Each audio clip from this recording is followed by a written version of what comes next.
it's Penny Black and Jill Foster here for another PB&J card class. And today's video is the second in a series of 4 videos featuring some of Penny Black's newest cute critter stamps and a similar layout for all 4 featuring our Snowflake Frames creative die.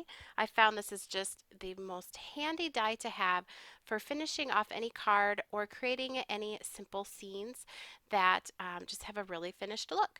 So this is the card that we will be creating today. And before we begin, I just wanted to mention I will have a full supply list at the very end of the video that includes the stamps, the dies, marker colors, everything that I'm using, and it will be up on screen, so if you just hit pause, you can check it out in more detail at that time.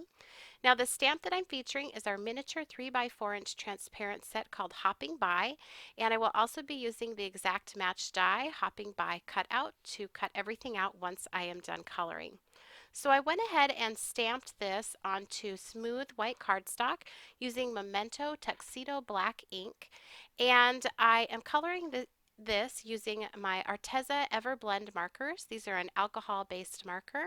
So the techniques that I am using here are very similar to any techniques that you could do with any alcohol-based marker like Copic markers.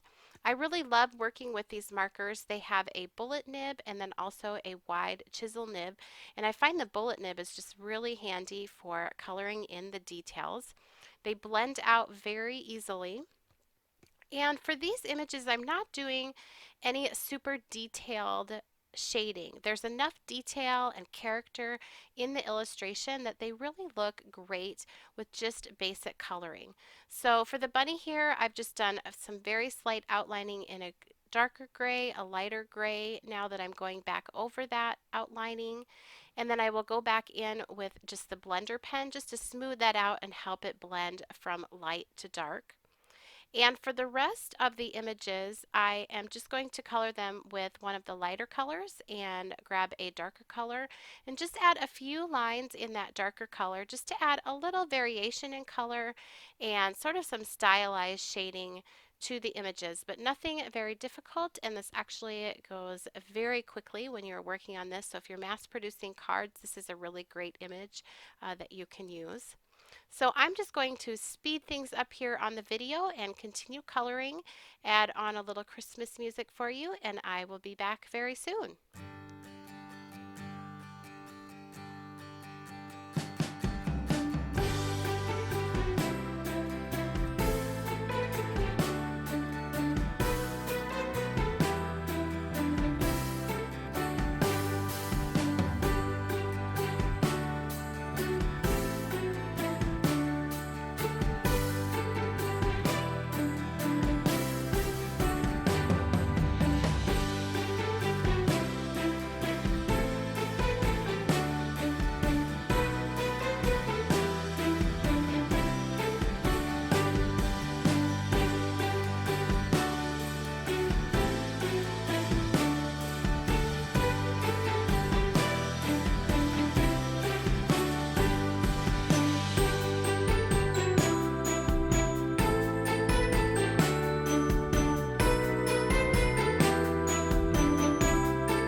was done coloring that, I went ahead and cut it out with the exact match dies. And now I'm going to use our Snowflake Frames die to complete this card.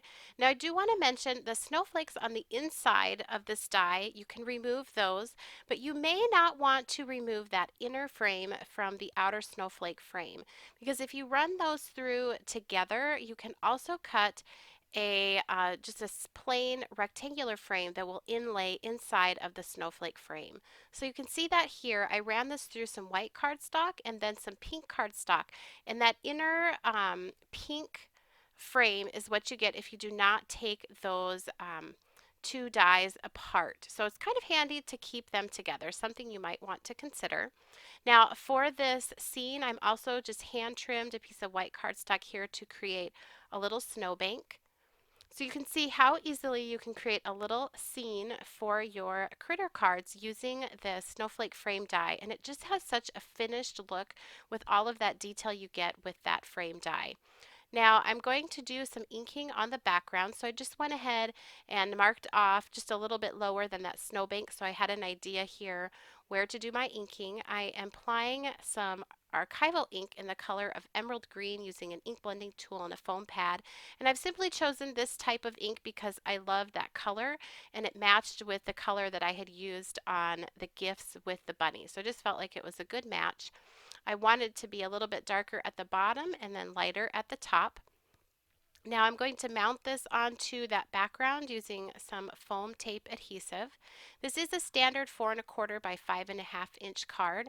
So once everything is done, then these pieces can be mounted to a note card of that size.